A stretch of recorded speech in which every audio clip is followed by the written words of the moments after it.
What's happening? Hey, this is John Kitchen. This is episode 54 of Expert Mentors Live. I'm super stoked and excited for today's episode. We've got my main man, Joe Hollo from the west side of the 216 on, man, we're going to be talking a little open house on steroids, answer some questions from the Q&A or chat. So be sure to use that. And I'm sure we'll cover some other things as well. So Joel, say hello to the Honey Badger Nation and let them know what we're about to dive into. How you guys doing? What's happening? Thank you for having me. I'm excited to share our mega open house, the event that we just threw, and it went off great. And I think I got a bunch of little nuggets to drop here. That's awesome, man. I'm super excited for this because this is definitely one of the musts. You know, when you look at when things get tight. I mean, it's still best practices, right? It's the blocking and tackling. It really covers all of that, but. You know, Michael even made the comment at Mastermind last week because Brent Gove was there, and you know, really Brent's kind of the godfather of the open house on steroids, and it's kind of been a go-to for all of us in our business. And Michael made the comment, and he said, you know, he told Brent, you know, I never got to share this with you, and I want to share it with you now in that, you know, I would have not been in business if it wasn't for you and paving the way with how to do open houses the right way. Because when money got tight, I was like, open house on steroids time, right? And so this is really a must in your business and a go-to at any time when things are tight. And there's a right way and a wrong way. So I'm super excited because, I mean, I know you guys are, you know, you have this in play. You guys, you know, you guys are practicing this, you're doing this, you're using this. And so I'm super excited for you to share. So I know you got a lot of ground to cover in a short amount of time. So I'm going to let you run with it. All right, my man. Yeah, I do. This is straight from the presentation that we did about a month and a half ago. And it took me about an hour and a half. So I cut some slides out. We had a couple local slides here that didn't really matter to this. And man, I'm going to roll. So I'm going to talk fast, and I'm going to hopefully leave some time at the end for some questions here. So sweet. You guys have any questions along the way, throw it in the chat or the Q&A, and I'll either tee Joel up with it, we'll answer it, or we'll wait to the end and get it answered. So don't hesitate to ask those questions. Cool. Let's roll. Hey, how do I share my screen here? Never mind. I got it.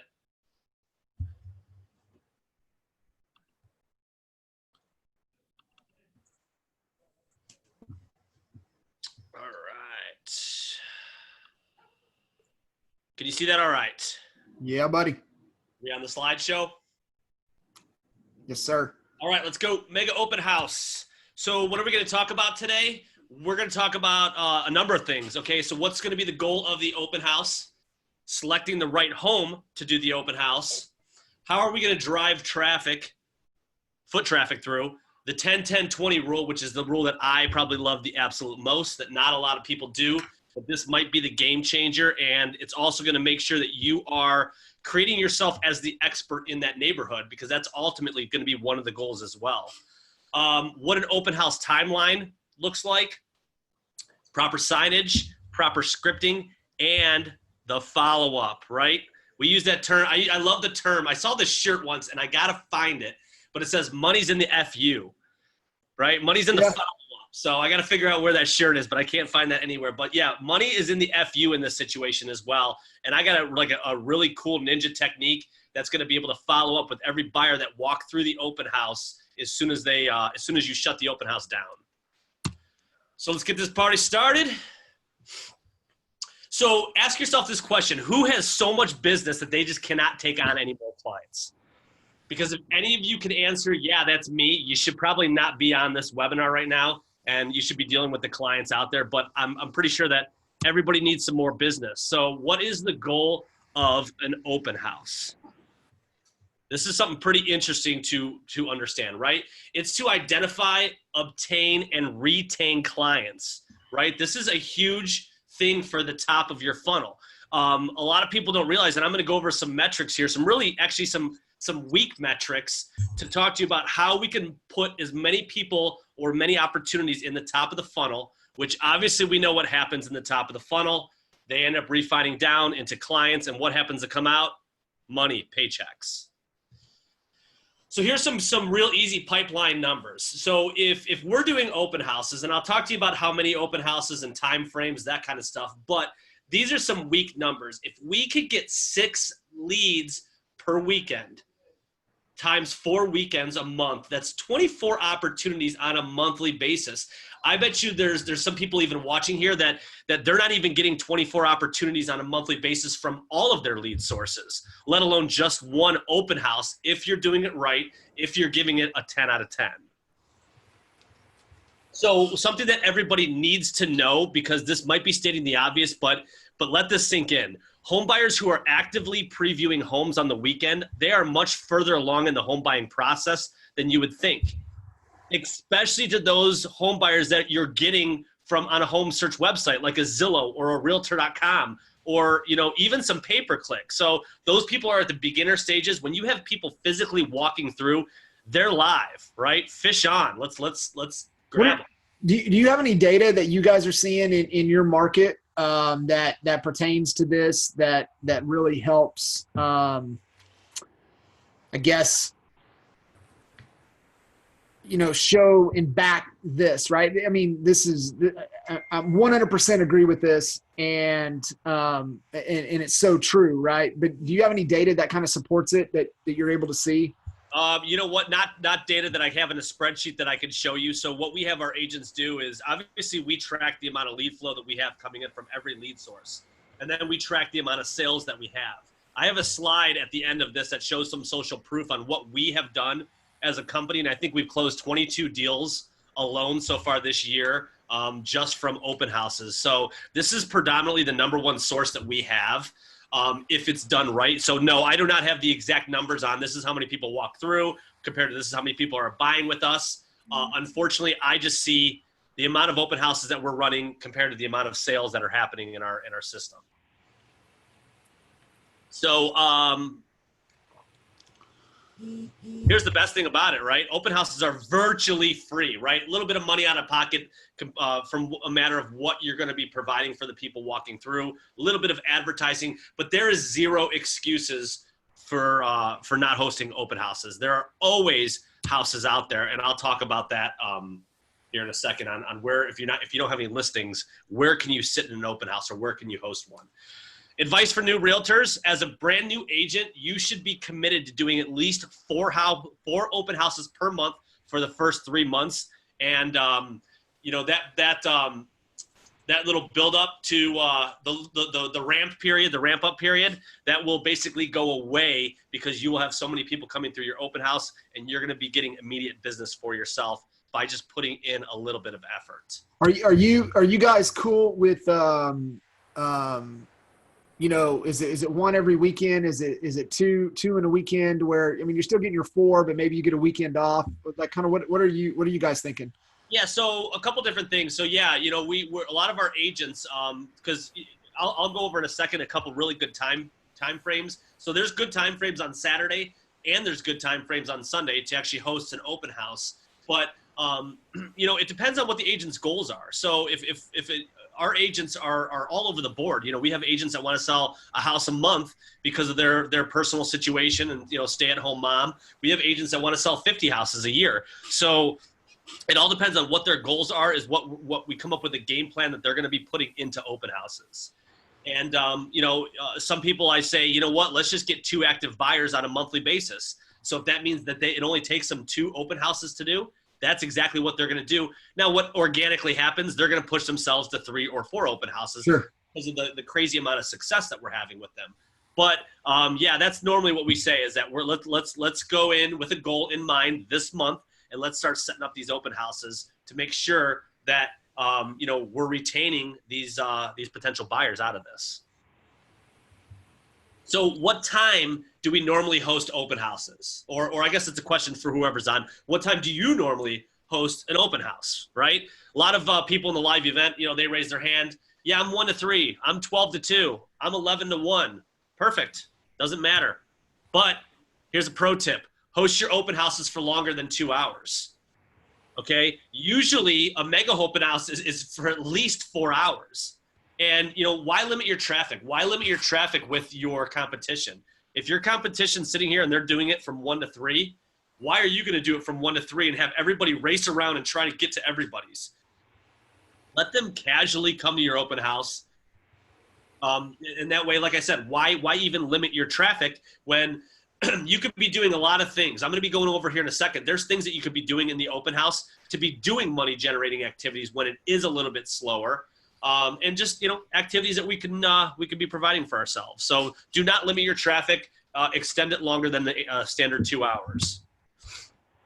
When we're scheduling an open house, let's just say on a Thursday, that's the best day in our market to go live on the MLS. Okay, there is conflicting stories. I suggest you figure out in your market. Some people say, hey, put it live on a Monday or Tuesday and do this. In Cleveland, it's a Thursday. Go live on a Thursday. And here's the cool things. So, whenever you're having a hard time scheduling it with the client, or I'm sorry, with the seller, here's the lingo that you want to be able to use. So, hey, we're starting to look ahead at our open house schedule on Sunday, and we wanted to see what time works best for your schedule. Typically, we have available on Saturdays from 11 to 3 or Sundays from 12 to 4. So which one works best for you? Perfect. Yeah, and you'll see, I think a next slide or a couple slides extra, if you have some pushback from your seller, I have a great objection handle for that. So yeah, one of the key things, I mean, that's a huge point, right? Be strategic when you bring the home to the market, right? And Thursdays, that was our strategy in Dallas here, and that's exactly what we did, right? Is just you build up that anticipation. You've got for us, we had the coming soon sign in the yard. Go live on Thursday, open house on Saturday. Let them know just the heat of the market. The property, if it's going to attract multiple offers, hold all offers. We'll present offers on Monday, award on Tuesday. So you got to create a system and a process and streamline that. Yeah, and I got a pretty detailed timeline coming up that whoever's on, make sure that you take some notes on this, and it's going to go over that. The Thursday, schedule the open house on Sunday, no offers till Monday at noon, type situation.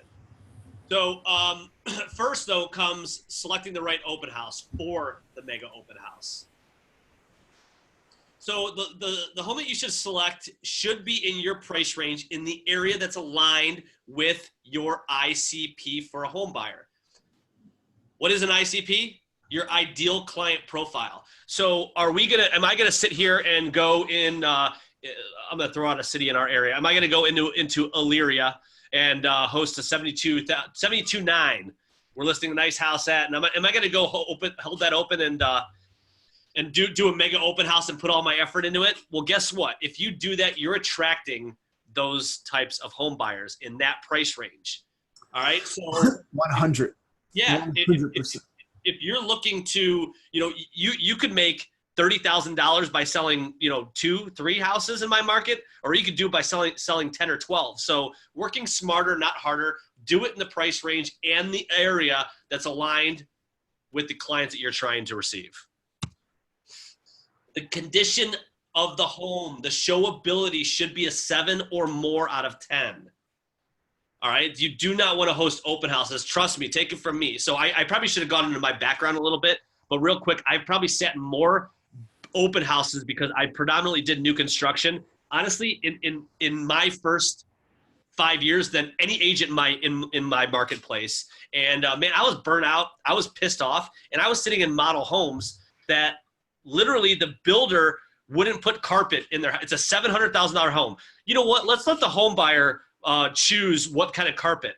Well, the people that are walking through a $700,000 house, they got pretty nice shoes. And the last thing they want to walk through is a construction zone. Yep. And for a little bit of money, they could have made it a 7 out of 10. So what do you get when it's not a 7 out of 10? You get nothing but excuses for a buyer not wanting to pay full price for a house. And you get excuses or not necessarily excuses, but they point out all the faults in the house. So make sure it's a 7+ out of 10. This is really obvious, but it's worth saying. The utilities need to be turned on. All right? You would be amazed. I had to put that in there because of situations I've been in. So it happens. It happens, brother. You got to have a checklist for your open houses, and this needs to be on there and make sure that it gets checked off, right? Don't just assume, right? Yep. And we never want to assume anything. Right. And so just have the checklist, just make sure, right? And it's I can tell you, man, it's happened to us many a times. And the last thing you want to do when it's, cold and windy in Oklahoma or Texas, you know how people get down here when it gets, 50, 40 degrees. So, which is laughable for you guys, but you get my point, right? Is that the last thing you want to be doing is sitting in a cold open house. Well, hey, and by the way, try using the restroom in a house without utilities on. Good luck with that one. Yeah, good luck. All right. So if you are hosting an open house and the only reason you're doing it is to please your sellers, this is not a good thing. All right. They're not going to be happy about it. It's going to be difficult scheduling a time with them. And ultimately, you're probably not going to do the job that you really should be doing. Advertising. This is going to be a huge portion of this presentation, because how are we going to do it? It's, I learned this, I went through your guys' mega open house, and then I watched Brent Gove's, obviously. But, the thing that I like is how are we going to drive traffic by air, land, and sea to get the most amount of foot traffic into this house. So the most effective time for an open house is the very first weekend, obviously, that the listing is going to go live on the MLS. Okay, I talk to way too many agents that say, yeah, you know what, let's see how much traffic we get the first weekend and we can plan it the second or the third. You lose. Each time you're going to get this much traffic in, and then it's going to drop to every weekend. Actually, I mean, the first weekend, after the first weekend, I think it drops over 60% of the traffic that you are going to get through. So you want to make sure that you're pushing that traffic through the very first weekend it goes live on the MLS. Great technique. Go shoot a social media video or go live right in front of the house. Talk about the house and invite people to the open house. And here's how you do it. Announce, hey, this weekend, just want to show you guys the outside of this house. We're going to hold this open. It is going live on the market today. And just wanted to invite you to my live open house that I will be at. I'm gonna give you a sneak peek of the inside. Check out that kitchen. Okay, cool. You like it? We'll come take a look at the rest of the house on Sunday from 12 to 4. That is a awesome video to shoot, because remember, it's you're trying to drive traffic, but number two, you're going to become the expert in your field if you keep this up and you're consistent about it. Love it. All right, so here comes a little bit of the time frame. So the house goes live on the MLS on a Thursday. We already have the open house scheduled, and we're starting our marketing at that time.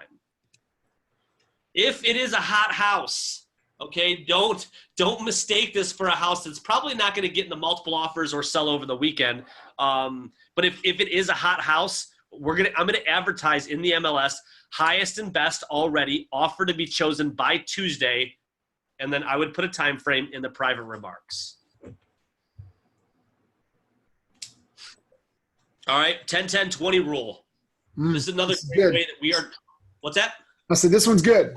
This is a rider down. Love it. So 10-10-20 rule, right? So what is this? This is literally reaching out to the 10 people on the left, the 10 people on the right, and the 20 people across the street. Okay? How do we reach out to them, you ask? Well, there you go. 10 houses to the right, left, and 20 across the street. Okay, number one way, door knock. Do not hide behind your telephone if you don't have to. I want to see feet on the pavement, knocking on the door. And I have a script coming up here too on exactly the information that you're going to be giving them. But I want to knock on the door, introduce myself, hand a pamphlet out to them, let them know, hey, just listed this house. We're going to be holding it open. If you want to stop by, I'm going to have some cookies and coffee. Please feel free. But better yet, if you know of anybody that wants to move in the neighborhood or you want to see them in the neighborhood, please, I'm personally inviting you to invite them, and I'd love to see them there. That is unbelievable. Okay, so and take note at the people that you do not answer their door. And by the way, don't go at a 1:30 on a Thursday and knock on the doors. That's going to be that you're not going to have many conversations. Okay, you don't want to be that guy to come during dinner time, but go when you know somebody is home. Okay, invite them, give them some information, take notes on who you did not talk to, and then call them. We all have resources that we can get some neighborhood information and call these people. Let them know, hey, I stopped by your house. I left a brochure in your door. This is what's going on. I'm holding this open house, and I'd like to personally invite you or anybody you know that wants to move in the neighborhood. So two things. Why? And then two, what is the resources that you guys are using? And I know every market's a little different, right? Like we had better success for data in Lawton versus better, data sources in Dallas. So I get that. So just you guys listening, just be aware of that, right? Data, just because of one provider, there's only a handful of providers and you're only going to get X% contact rate. So just understand that. But explain why the power of this, and two, what is the data source that's working well for you guys to get that information? Yeah. So why for us, it kind of goes back to the expert in the neighborhood. So what I'm going to talk about is there's 3 calls that are going to be made, or 3 door knocks that are going to be made. And so it's, hey, by the way, I just listed this house in the neighborhood and we're going to be having an open house. It's a call on the day of the open house. Just wanted to remind you guys, I am still going to be there. We have a ton of traffic going to be coming through, but take a look at the house. And the third call is the absolute best. Yep. This is the mic drop. Hey, remember me? Yeah. Remember that house? I just sold it. But here's the cool thing. It generated a lot of buyers that's shown strong interest in this neighborhood. And I'm curious, have you ever thought about selling your house before? Yep. That's the 3 call. That's the knocks. That's the calls, whatever it is. And it does 2 things. One, it demonstrates that you're a hustler, right? You're out there. You're like, you ain't afraid to work, right? You're hustling. And 2, man, you're somebody that gets results. Hustle and results. That's what that demonstrates, right? And it's about demonstrating, and you're demonstrating that in the eyes of the consumer in the marketplace that you're really trying to get a foothold in. Or if you have a foothold, it's just cementing your foothold in the marketplace. So it's very, very important not to skip these steps. I would say if you go live on Thursday, either do that door knock Thursday before, that before dinner time frame, or yeah, probably Thursday. I don't know, Joel, what you guys are seeing. I would think Thursday would be the best. Fridays, you're going to, and then definitely don't want to do it the day of. Yeah, Thursdays for us are the best days to do the initial knock and or call if you don't get a hold of anybody, and then follow up on Sunday first thing in the morning. Just wanted to remind you, and then obviously when you do sell that house. So it's going to create you being the expert in the area, but it's creating more opportunities, right? What this is doing is filling up your nurture pipeline. A lot of people think, oh man, neighbors are just tire kickers. I used to know that, or think that sitting in a model home, the neighbors would just come by to BS with me and take a look at the house, make sure it was still okay. But guess what? Two out of our 22 sales, the neighbors bought the open house. Our agents double-sided the deal, and they weren't buying it for themselves. Both situations were investments. No, we're next door. We want this house because we want to be able to rent it out. Like, and so why not, as agents, put forth our best effort, make it a 10 out of 10 for all of our clients. But guess what? It's for your bank account. That's what you're making the best effort for. For sure. No, that's gold. All right, so we got.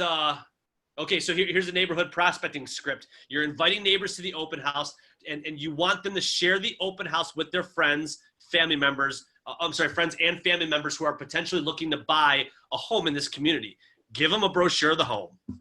3 times to reach out. Write this down if you didn't before. When you list the house, when you're hosting the open house, and then the bomb diggity is when you sell that house. Yep. What's the most important keys to an open house? And this is not the key to the front door. I hate to break it to you guys. It's the signage. Who would have thought, right?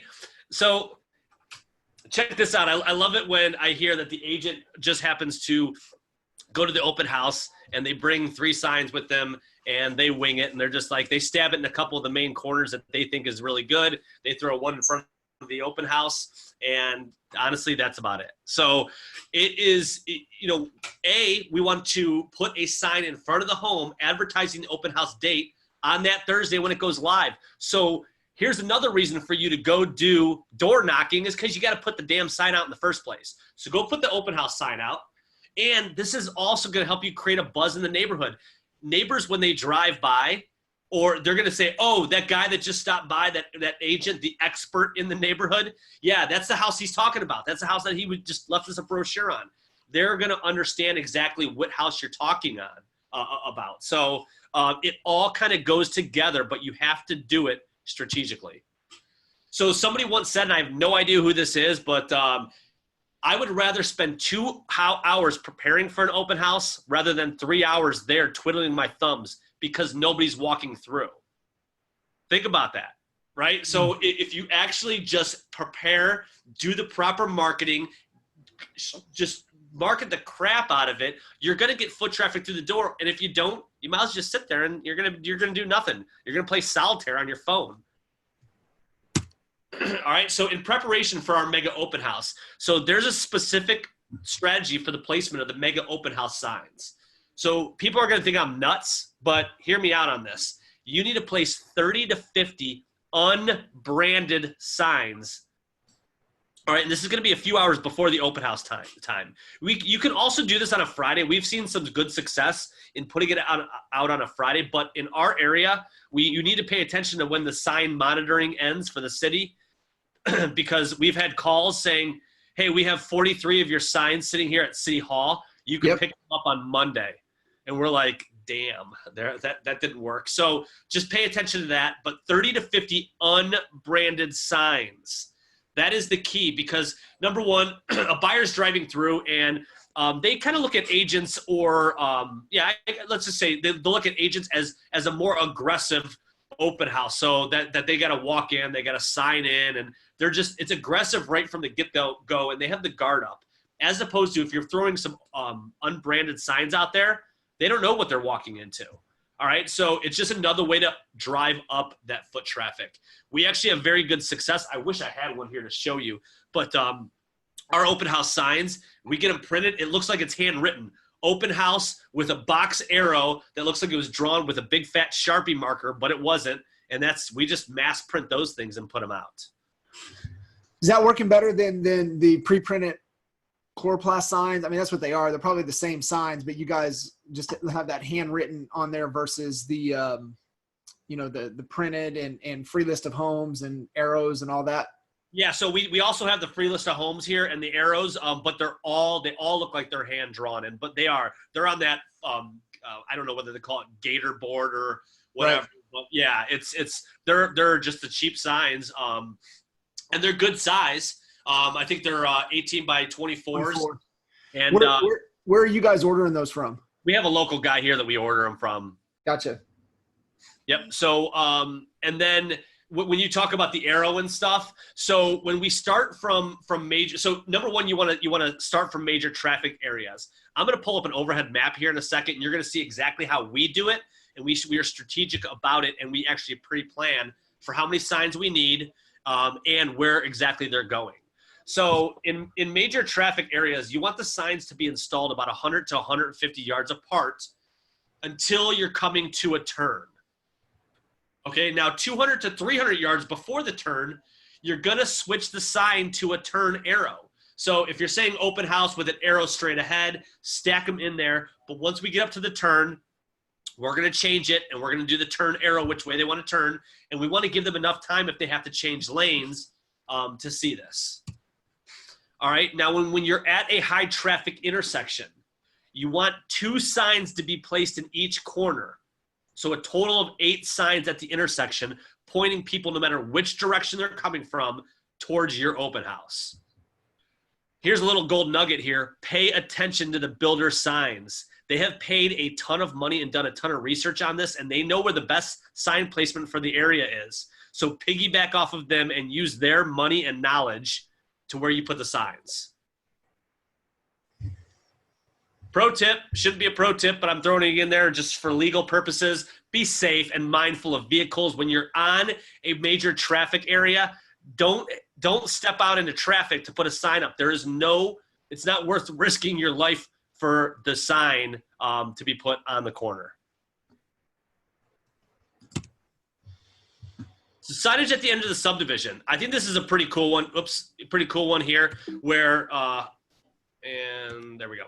When you reach the entrance of a subdivision, scale the signage back. Like don't be that guy. You already loaded the public places with signage. Don't be that guy to load the subdivision. And here's a mini pro tip. Make sure you ask permission of the homeowners if you put a sign in their yard. This is unbelievable. This is just like door knocking.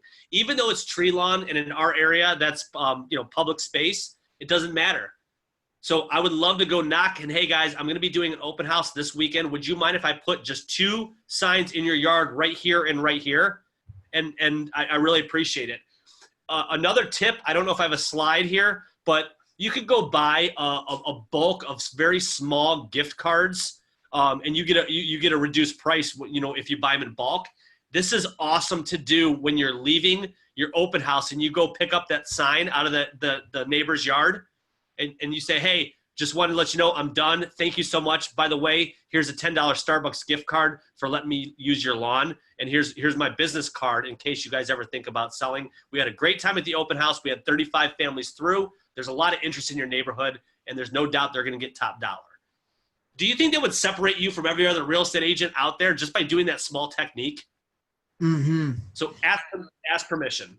Yeah, absolutely. Hey, real quick, we had a question regarding the unbranded signs versus branding those signs. What's the reasoning behind that?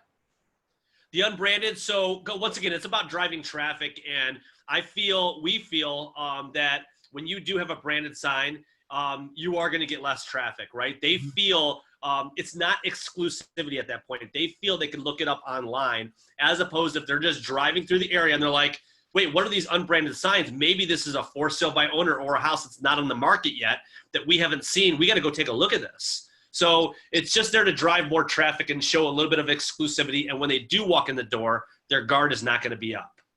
Yeah, and that absolutely 100% correct. The other is a little safety for you in a lot of markets that have sign ordinances to where you'll get penalized a fee for having all of those signs out. So it helps there as well. But you're correct 100%. It's to gain that interest, and if they see it's a realtor held open house, it'll detour some folks. So it's just to maximize traffic is the strategy behind it.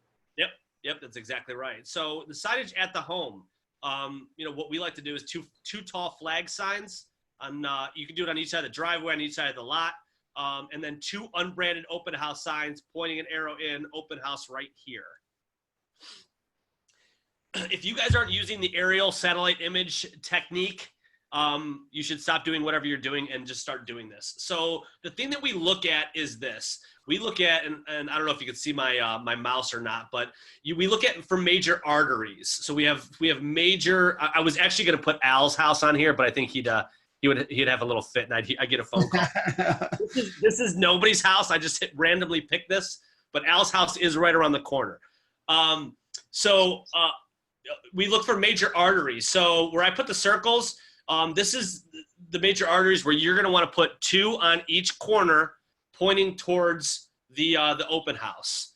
We have the entrance of the subdivisions where you're going to wind people through, and strategically look at, like I said, the aerial view to wind people through the subdivision, make sure they know from wherever they're coming from, they're going to get to the open house. So I don't have to dive in too deep. This is not like, I actually just kind of whip this together, but just look at the aerial and know where you're going to put signs and how many you need prior to going out, and print this out and bring it with you. So here you go. It's proven that unbranded open house signs bring the most amount of traffic into. All right. And then here's the ninja technique. When, John, you brought up a little, have unbranded signs that you strategically place throughout all your signs that say free list of area homes. So you're going to have open house with an area, free list of area homes. You can have an arrow on that as well, but blend those in with them. And that way people are like, oh, hey, I'm here for the free list of area homes as well, or that's why we're here. So they're probably not going to be a good fit for the house. You want to retain them as a client and offer them something of value. So who on this webinar right now, who's ever lost a sign or had them stolen? Right. You know, this is straight out of the Brent Gove book, and I love his response. Get the hell over it. It's cost of doing business. Who cares? I mean, I have two. I'm not going to sit and put tears on someone's lawn because I lost a sign. Get over it. Here's how you don't lose signs. If you're really that worried about it, go knock on the person's door and ask them, would you mind if I put these signs in your front yard? All right, now it's showtime for our mega open house. So make sure you show up to the open house 30 to 45 minutes before so you can properly prepare the home. Turn on all the lights. Do another social media live. Guys, just following up, I'm actually here. I arrived a little early, so the doors are open. I'm getting the house all ready, but don't let that stop you. Show on up. But this is just your reminder. I'm going to be here until 4 or as long as I have to be here if there's multiple people. I've already been called by a ton of people that are going to be stopping to showing up, so I'm looking forward to seeing you, and talk about the house a little bit. It is an awesome, awesome technique. Yeah, and make sure you're aware of your time, especially if you're putting your signs out before the open house. You just got to be kind of strategic in knowing how long it's going to take you and working your way back to the house in time to make sure everything's prepared, make sure everything's on. Ideally, for us, sometimes it helps if there's two of you there that are kind of working the open house, especially if you anticipate a lot of traffic, right? You've got somebody there that's already has it open, get everything set up, and then you've got, somebody else out helping you, put up signs, because it does take a little bit of time to get that many, signs out and do it right. The last thing you want to do is gauge your timing to where, you're getting done and the open house has started, right? And you've got traffic and, already at the house. So just be mindful of that from a time perspective. Yeah, no, that's exactly right. Any help that you can get, and I'll have a couple different, I think I call them some gold nuggets here at the very end where I'll show you where we could save a little bit of time and make it the most efficient mega open house as possible. So also, light candles, have music playing softly, have cookies, beverages available for whoever end up stopping in. This should be a pro tip here, and I learned this from Jake Kinder himself. Get the seller's Wi-Fi information, right? This is going to allow us to do work, but have access to their TVs and have the game on game days.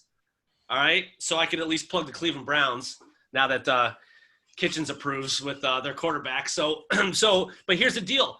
I used to do this in my builder's models, and it was an awesome technique because guess what? A, I was able to watch the Browns game while I was getting some work done and no one was in. But B, the wife's out looking at the house. She's looking around. The husband, where is he? I'm standing right next to him, shoulder to shoulder in the great room.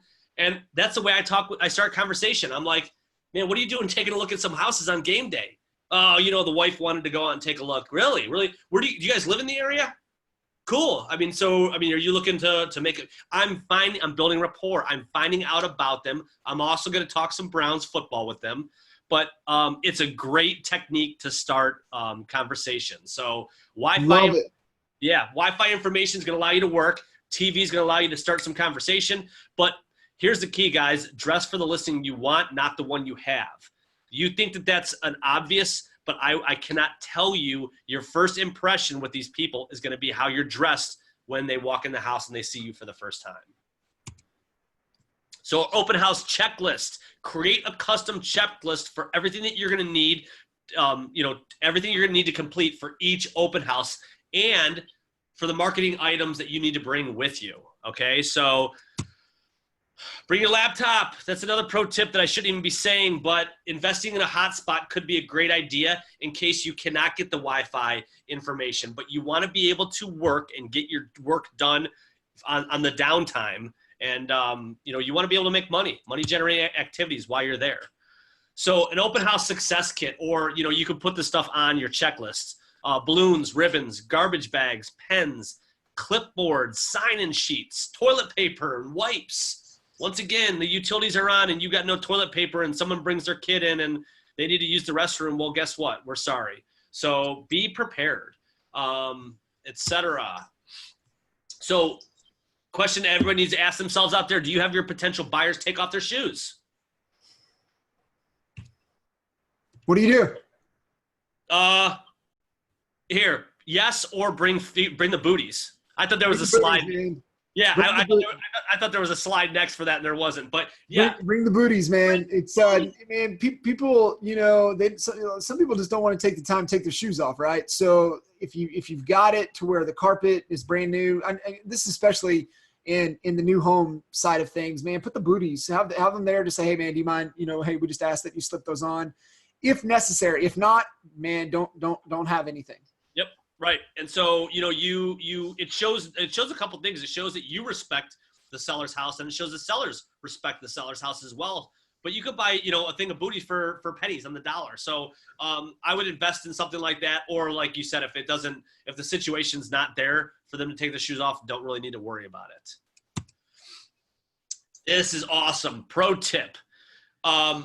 Tape a sign on the front door that says, welcome to 123 Main Street. No need to knock. Come on in.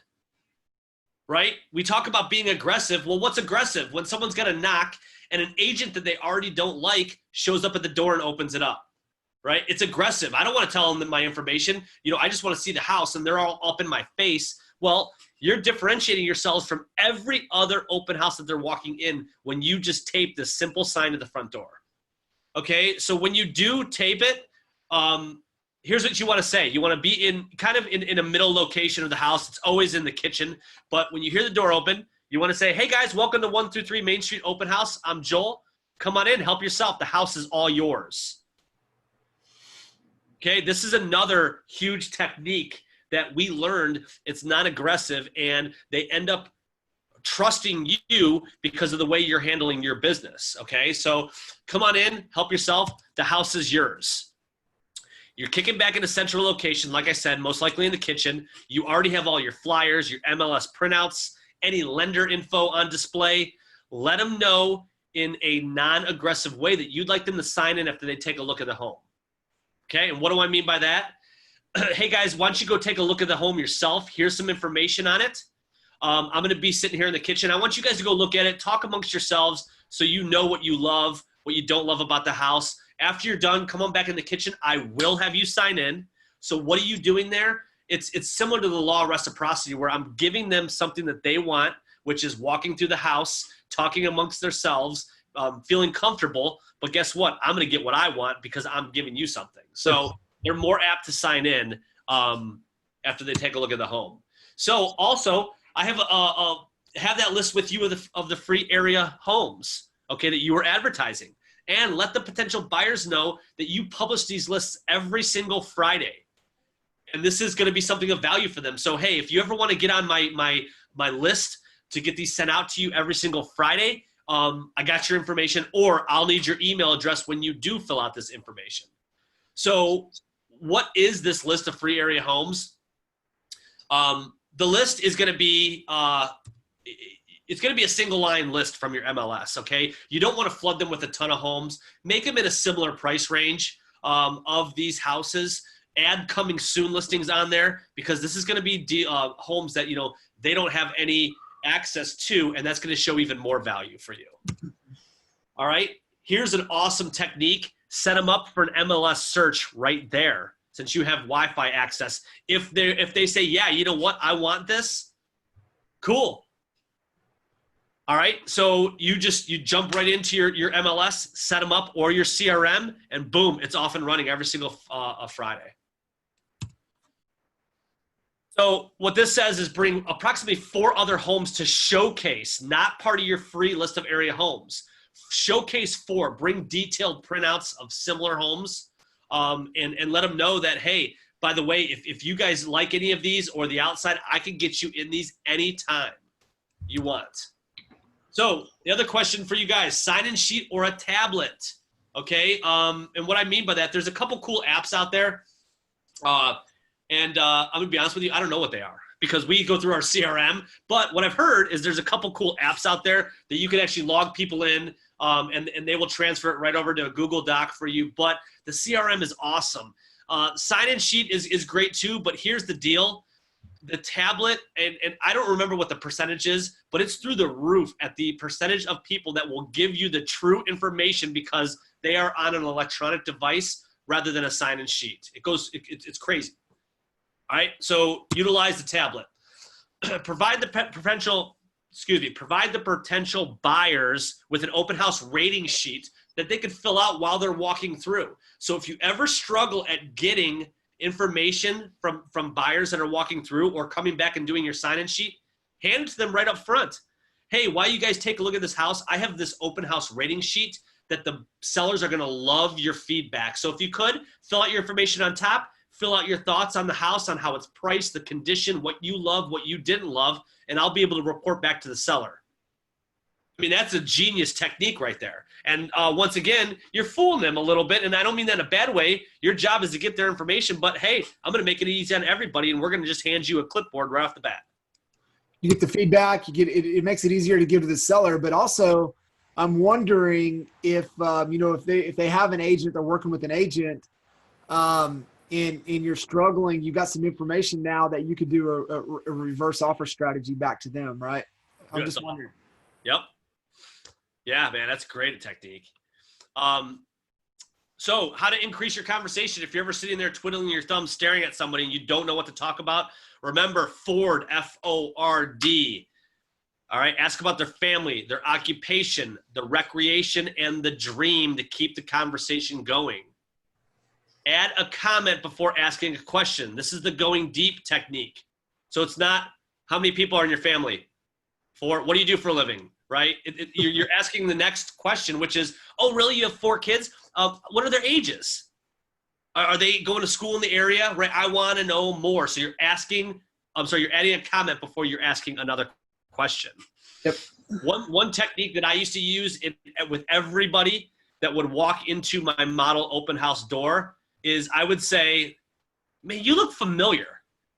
And half the people would say to me, I can't believe you remember us. We were in here a year ago, which I didn't remember them, but that was always my opener. And then, but I was finding out a way to build rapport. Well, I grew up, and they're always willing to answer you too. Well, I grew up in the area. What year did you graduate?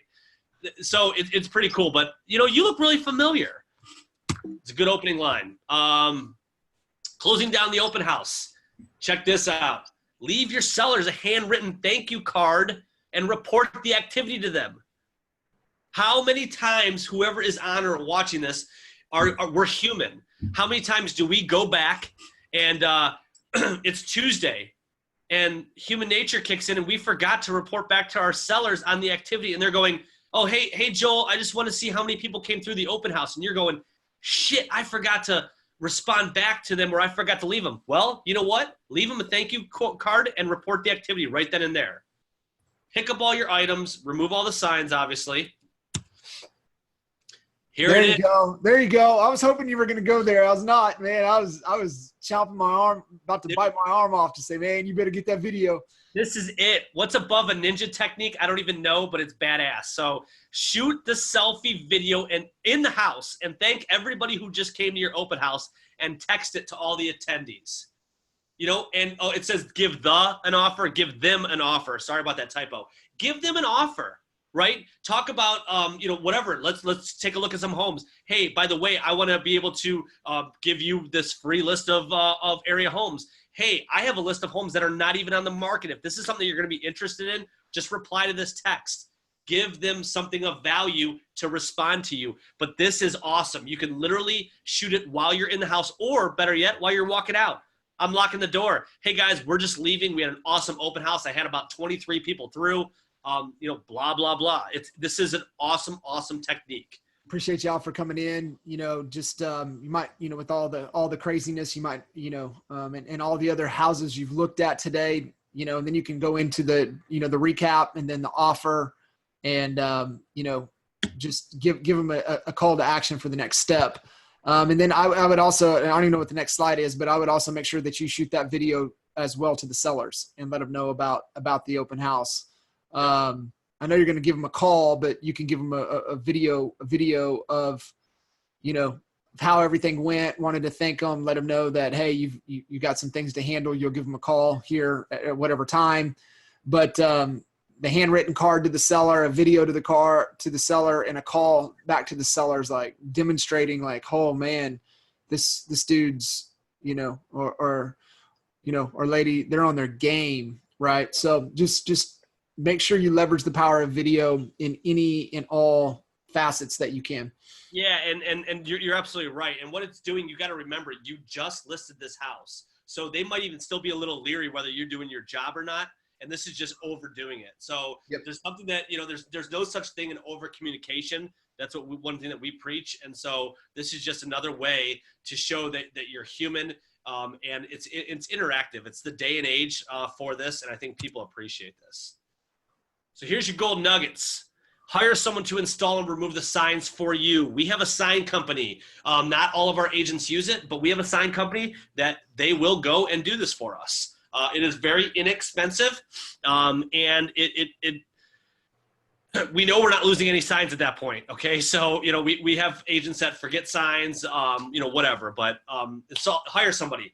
When traffic lacks luster, follow up with your past clients. You got Wi-Fi, you got your CRM, you got anything that you could be doing, but do money generating activities. You need to commit 60 to 90 days of doing this mega open house concept, and you will see your business will flourish. Literally, one of my coaching clients was from South Carolina, and they did this concept. They sold 68 houses a year, and 82% of their business came from open houses, this strategy. How would you like to sell 50 plus houses a year just by doing open houses all day Michael, one of Michael's agents that came on board with him when he first really started running with this concept, in his first year sold 73, 74 homes his first year. That's the only thing. And here's the other thing for you guys listening in. Brent Gove built his empire on doing these open houses. Yeah. That's it. Yep. So here's another cool thing on a good house. Invite a preferred lender and cook out. Throw some burgers or dogs are the easiest thing to cook. Kids love it. People love it. So do that. All right. So this is kind of what you were saying with Brent Gove building his empire. Change your mindset from immediate gratification to building your database. Immediate gratification will organically happen. You will find that person that's like, you know what, I got to buy now. You retain them, but ultimately build your pipeline. And newer agents or agents with smaller pipelines, you will be required to work more open houses. That's just going to happen. No need to pout about it. Get all that business that everybody else is not getting. Cancellation policy. There is none. You don't cancel. Wind, rain, snow, summer. If you accidentally have one on Mother's Day, you don't cancel. You keep it. Okay? No excuses whatsoever. Okay. So what is it that the sellers do not want to? Oh, I'm sorry. What if there's another typo, dude? I really should start looking over this stuff. What if the sellers do not want an open house? So here's your lingo to them. So a great benefit is that it's going to allow us as a group to group many of these showings together and set the actual date and the time. It's going to minimize the inconvenience for you guys on any random showings, especially opening weekend. Yeah. Because what's going to happen, they're going to get flooded and they're going to get burnt out and pissed off. And, oh, my gosh, my dog's been out of the house for eight hours. Yeah. So anyways, you get it. Yeah, and if you have a centralized showing service, just say it's open for showings on this time on the weekend, right? So you drive all of your showings to during the time that you have the open house, which too, you know, if you have agents bringing you know, buyers through, it just there's a lot more people and it just creates a lot more energy and a lot more excitement and a lot more like, oh man, there's a lot of people looking at this house. It must be a good deal. We maybe need to really take a good look at it and see if we're going to you know, get an offer in on it. Yep. Create some scarcity. Yep. And so have we ever had a flop open house where nobody shows up? Yeah. There's buddy. Your Brent Gove heart to heart right again.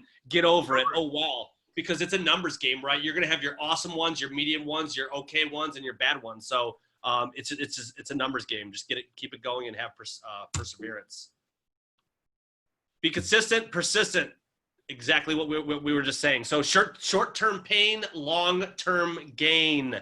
If you stick to the process and host Saturday and Sunday open houses for just 2 to 3 months, you're going to get so busy that you're going to have to cut it down, and you only be able to hold them on Sundays.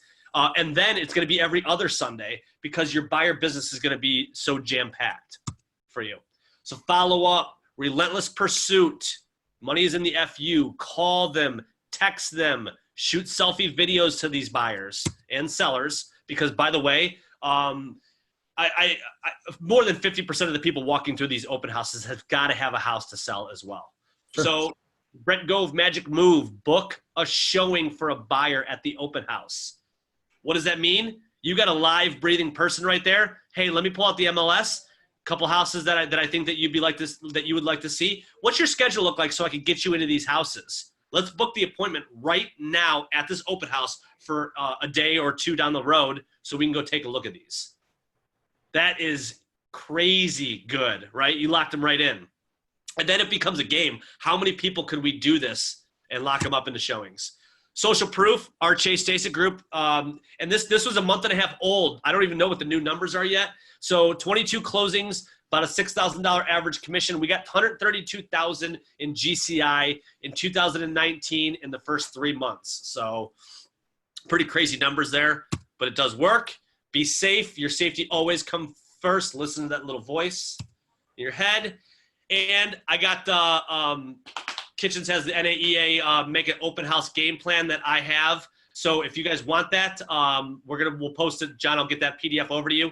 And then we will post it in the comments below for everybody. And it basically just gives this whole entire presentation.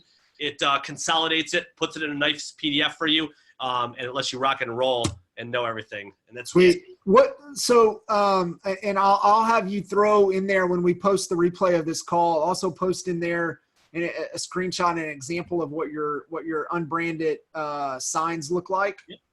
And then what data source are you guys using to pull right now to make the calls? Well, we're using Cole Director. Cole data. Cole Director. Yeah. So that's that one. If you don't have any listings, does this work with for sale by owners?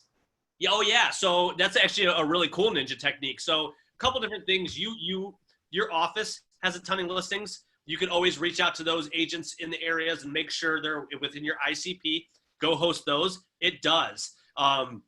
We have an agent on our team that does this, only one, because it's not conventional, but it's separating you from the crowd. They call for sale by owners. They have that lingo with them, and they say, hey, just a quick offer, just no obligation to sign with me. But what I'd like to do is advertise your open house and host it for you. A lot of times when a for sale by owners in the house, a lot of people, they don't know how to show the house. Because this isn't what they do for a living. And a lot of people, they really don't want the homeowners there because they want to talk freely about the house. So yep. I just want to be able to take all the buyers for myself, and you guys can, go from there. Yeah, absolutely. I think, it ties right in nicely to the for sale by owner process. Alex broke down a couple expert mentor sessions episodes ago. So if you haven't seen Alex's for sale by owner training, make sure you watch that, and then you can apply this to that if you don't have any listings. And it's absolute gold. It ties right back into the marketing, and that's the whole goal. And that's what Alex was breaking down with for sale by owners is like, you don't even care if you get the listing because you're just creating opportunities to get with buyers. And just like you said, that local buyers they may have a home to sell, so you might pick up your own listing from that, going through that strategy. So I think that's good to go. And then you said on the tablet, I mean, you guys are using Market Maker to run the business, right? Yep. Yeah. So Market Maker, they got a great app, and so yeah, we actually have an iPad for our entire office. And yeah, I mean, it's only one for 40 agents, so it kind of stinks, but most of the agents have their own. But if anybody doesn't, they come in, grab it, load it. It goes right into their CRM when someone signs up. That's awesome, man. We're at the top of the hour. Joel, I appreciate you, brother. Amazing call. Thank you for always adding value and really being a true expert mentor and helping everybody out today. Hey, for all of you that are on listening to this recording, or we get it shared in the Facebook group, please share, what was the one thing or the biggest takeaway for you, and also make sure we give Joel some love. Appreciate you guys. Thanks, Joel. like I said, awesome as always. Thank you guys for tuning in, and man, we'll catch you on the next episode. Thanks for the opportunity, John. See you, brother. Amen.